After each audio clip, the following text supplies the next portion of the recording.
landing page na descrição do vídeo, que, aliás, está censurado no YouTube.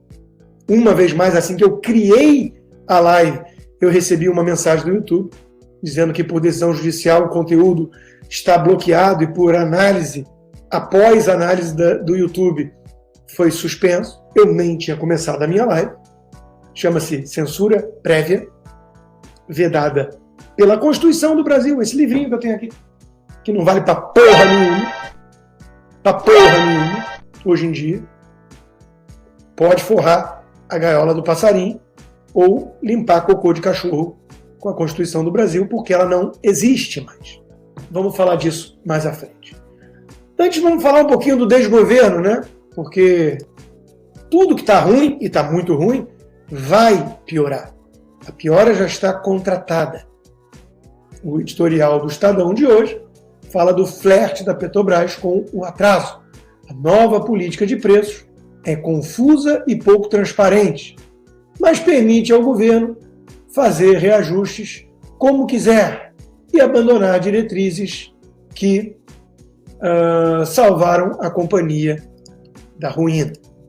Ou seja, o Estadão, aos poucos, vai se afastando do L que ajudou a fazer e vai apontando o rumo para o abismo, mas ainda com um pouco de dedos, vocês repararam?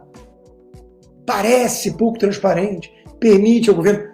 Foi feito a mando do Lula para transformar a empresa uma vez mais em politicagem, instrumento de corrupção, compra de apoio, roubalheira pura e simples, demagogia, enganar trouxa, porque até mesmo um governo comunista autoritário como o do Lula precisa manter por algum tempo algum apoio popular e precisa de recursos para isso, até consolidar de vez a ditadura que vem sendo instaurada.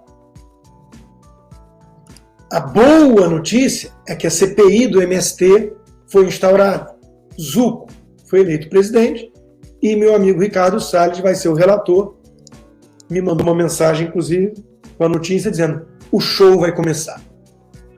Boa sorte, meu caro. O parlamento tem uma parte que vem trabalhando para fazer oposição. Vamos falar mais disso à frente quando chegarmos ao assunto principal, do Deltan Dallagnol.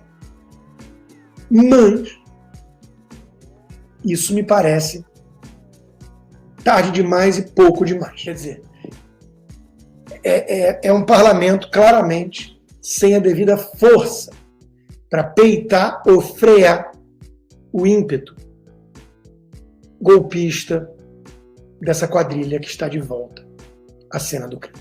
Então, pode ser que saia alguma coisa interessante, mas a princípio é isso, não passa disso. Um show, um espetáculo, onde vamos convocar lideranças do MST, falar algumas coisas, talvez descobrir outras. E qual a consequência prática num país como o Brasil de hoje? O próprio João Pedro Stedley, que foi para a China com o Lula, deu a resposta, rindo, ironizando e debochando. A direita vai fazer memes sobre isso. E ele está certo, vamos combinar. Vai ser um show, nós vamos mitar e eles vão continuar invadindo e ameaçando o agronegócio. Eu não sou profeta do caos, alarmista, abutre. Eu sou, acima de tudo, realista e honesto. E o meu compromisso com a minha audiência é falar a verdade, o que eu penso, fazer minha análise. E a minha análise é essa. Estamos vendo vozes corajosas se erguendo, tentando. Meu amigo senador Girão, o senador Mourão, o próprio Deltan Dallagnol, que deu agora uma coletiva de imprensa firme, mais gente acordando, porque chegaram num deles, num sujeito moderado, amigo do senador saltitante, é ou não é? Que elogiava os ministros do Supremo e confiava tanto na justiça do Brasil, e que nada falou, diga-se de passagem, quando eu jornalista, fui incluído no inquérito do STF, que não é o foro adequado, fui censurado das redes sociais, tive meu passaporte cancelado, tive minhas contas bancárias congeladas. Eu não vi o Deltan Dallagnol sair em minha defesa. Eu saio em sua defesa. Como eu saio na do PCO, na do Danilo Gentili, aquele pulha, covardão, porque eu defendo princípios, não pessoas. É a minha diferença para eles. Quando a água começa a bater no bumbum de algum deles, aí o MBL resolve subir o tom. Porque são pusilânimes, oportunistas, covardes. Não estou falando do caso do Deltan em si. O Deltan, para mim, me parece um ingênuo, na melhor das hipóteses. Ele sempre foi parte do sistema. Cara, funcionário público concursado, procurador do Ministério Público, promotor de justiça. Então, meus caros, só não contem comigo para fingir que esse caminho é um caminho tão robusto e forte a ponto de intimidar os tiranos. Esse é um país, meus caros,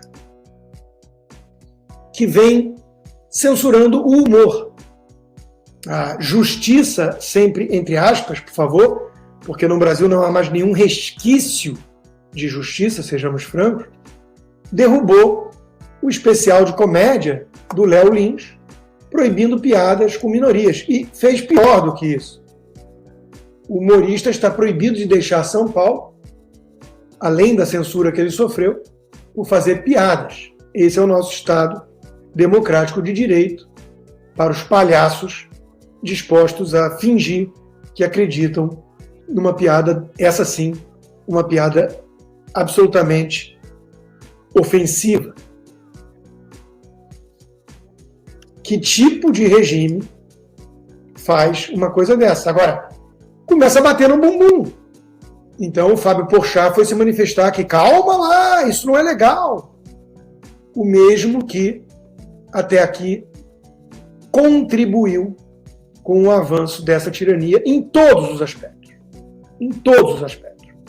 É parte do problema um sujeito covardão, patético como esse Fábio Porchat, que hoje vem falar, não, peraí, humor.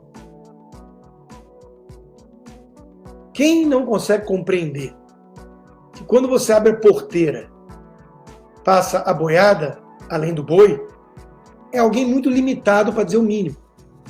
E nós temos tantos exemplos históricos. Eu cansei de mencionar aqui aquele pastor luterano, o Niemöller, que ganhou o prêmio Lenin da Paz, ou seja, o cara era de esquerda. Até porque ele começa dizendo, vieram pegar os comunistas, eu não era comunista. Aí vieram pegar o social-democrata, eu não era. Aí vieram pegar o judeu, eu não era judeu. Quando vieram me pegar, não tinha mais ninguém para ouvir o grito. O alerta em si é evidente. Se você bate palma para o abuso de poder alexandrino, se você endossa o arbítrio do Xande, porque o alvo é um desafeto seu, porque começou com o Alan dos Santos, depois foi para o Daniel Silveira, depois veio atrás do Paulo Figueiredo e de mim, e você considera todos esses extrema-direita, bolsonaristas. Se você se silenciou, se calou diante disso tudo, não precisa nem ter aplaudido, você é parte do problema. Você consegue entender isso hoje? Ou não? Ah, Rodrigo, pelo amor de Deus, agora temos que unir forças. Não! Não! O Brasil já é uma tirania, eu já sou alvo, eu tenho dinheiro, e não é pouco, são meses e meses de trabalho. Eu ganhava bem na Jovem Pan, por audiência, porque eu gerava audiência. Tem meses meu de trabalho ali, confiscados. Ladrão bate carteira, tirano congela a conta bancária. Nenhum deles saiu em defesa, não minha, da justiça. Então nós precisamos do efeito pedagógico. E, na pior das hipóteses, Se o Brasil já é uma ditadura e agora a água vai começar a bater no bumbum de um monte de isentão, o mínimo que eu tenho o direito de fazer é rir. É olhar e falar, agora, aguenta. Até porque eu alertei tanto, né? Eu falei, eu ainda estou aqui. Vocês estão aí, seus imbecis, seus energúmenos. E vocês vão ser devorados. Ou será que aquele marginalzinho, Dirceuzinho, que comanda aquele movimento patético, achou que ia ser culpado pelos comunistas? Ah, eu vou ser a direita permitida. Vou fazer oposição ao Lula. Depois que eliminarem os bolsonaristas.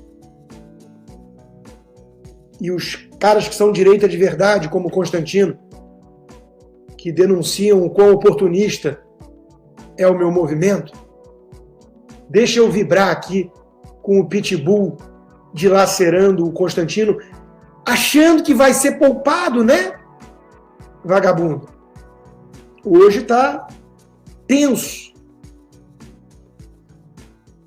Bom, se pelo menos você quer abstrair, fugir um pouquinho, nem temporariamente do Brasil, para respirar ares mais livres e, claro, aproveitar enquanto pode, porque daqui a pouco vai começar a ter restrição de saída. É o que acontece em todo regime tirânico, em toda ditadura comunista. Agora, vocês acham que eu sou paranoico? Ou começou a cair a ficha?